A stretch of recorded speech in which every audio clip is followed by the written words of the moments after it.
Hello students. This session we will be looking at scatter plots, correlation, and linear regression.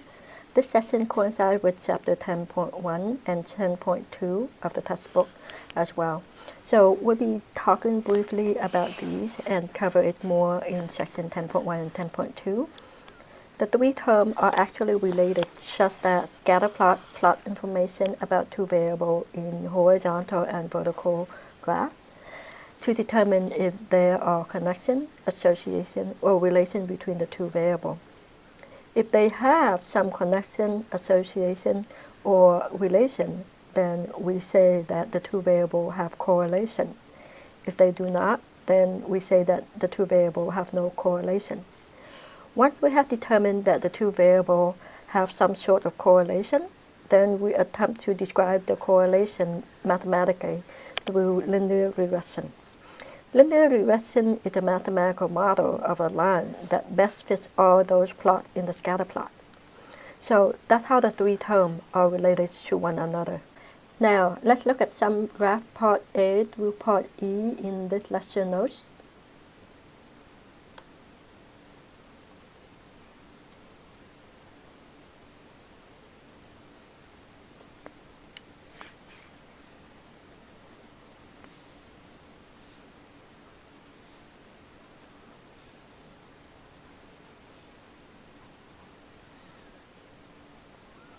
And you notice the pattern of the dots are scattered in a way that you see as positive linear,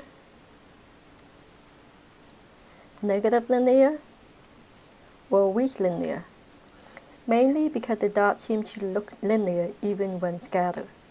For the two scatter plots on the bottom, although you can argue that it looked more linear than the three graphs above, they actually look more curved if we were to have more samples to see. We will look at some scatter plot to help us determine linear and nonlinear scatter plot in the example in a moment. Now we need to talk about if it has been determined from the scatter plot that the bivariate data is linear, it means that it has some association with each other that can be explained. Then we wonder how strong such association is. The term correlation R, or the number R, tell us how strong, and it has a formula to compute such value on the basis of the bivariate data. The formula is here.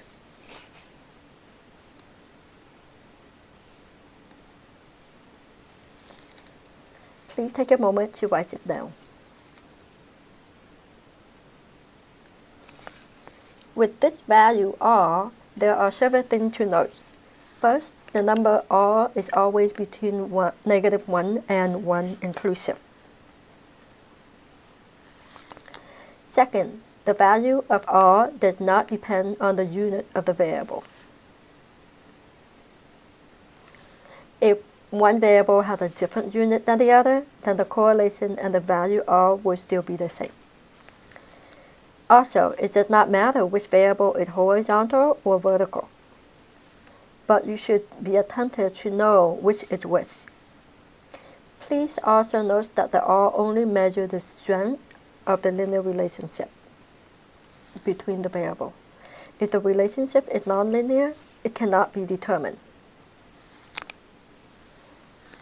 Finally, the correlation R is sensitive to outliers, so it can be misleading if outliers are present. Let's look at some examples. For problem 1, we have 5 scatter plots. We need to determine whether it's linear or nonlinear, and if it's linear, what kind of linear. You see, for the first one, it seems to scatter linearly, and like a line, its direction is negative. So it's negative linear. For the second one, you see near the bottom, it's about to curve somewhere.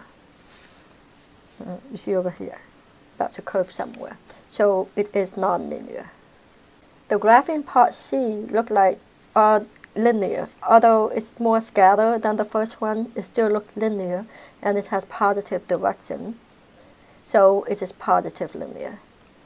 Part D, although it does look like a clump of dots, it does somewhat look linear.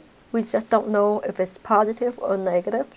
In this case, we call it weak linear. Finally, the last one seems curved, so it's nonlinear. So what to look out for? You should be looking for one of the following three possibilities: linear, quadratic, or curved, and totally clustered as nonlinear. So some possibilities for linear are these. And some for quadratics are these. The nonlinear, it should be all over the place and look completely scattered or like a bar. The next problem, we have bivariate data set of the price of milk and egg. So if you use the graphing calculator to construct a scatter plot for the price of milk versus egg, you should first make sure plot 1 is on and the scatter plot is selected like these two screens here. Then the scatter plot for this particular data should look like this one. Using a graphing calculator tool to find correlation coefficient for part B, you should choose option A.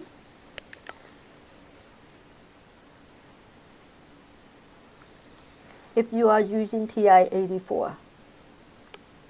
And the information provided should look like this. If you have trouble using a graphing calculator to construct scatter plots or find the correlation coefficient R, I suggest you go on YouTube or Google to search for video or visual instruction on how to use a graphing calculator for these. Part C of the question asks if the price of egg is above average. Would the price of milk also be above or below average?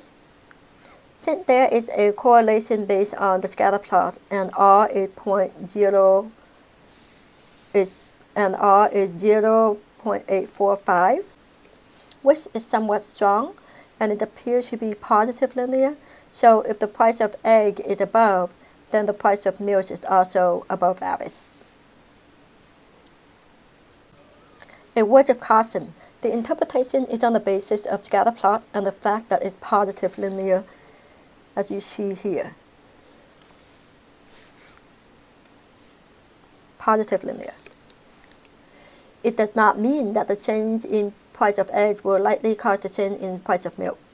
Remember, correlation does not imply causality. The last concept we will cover in this video is the least square regression line.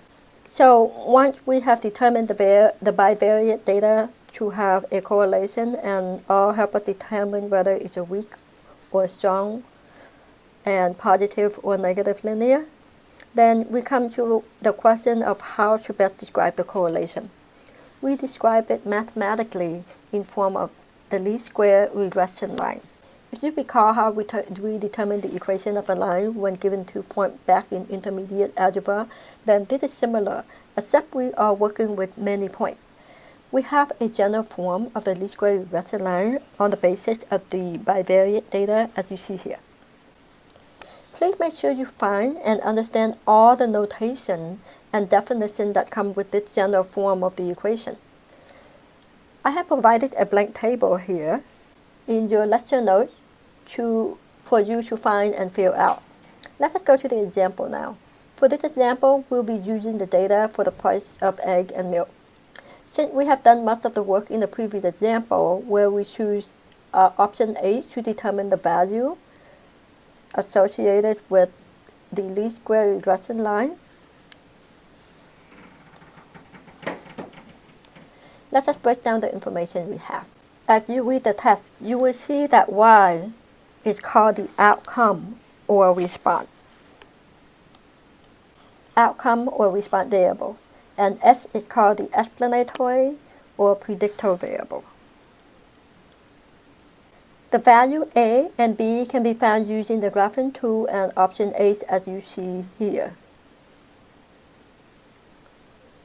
For this example, we have A equal 2.759 and B equal 0.399, and the R that we have talked about is 0.844, You probably wonder what the R-square means. For now, just know that it measures the variation in outcome that can be explained in the least square regression line. And that the larger the number means the closer to the true value as predicted by the least square regression line. You know, the least square regression line is simply a model that best fits the data provided by the price of egg and milk, but it does not and can never give you an exact true value of all the price of milk when given the price of egg, for example, because life does not go as perfect like that. So it's a mathematical model. So the R squared is a number that tells us how closer to the true value is this equation of the line on the basis of this example for the price of egg and milk. Anyway, back to the equation. We have y equal 2.759 plus 0.399 times s is the equation that can predict the price of milk when the price of egg is known. This concludes our coverage of Chapter 2. See you next time.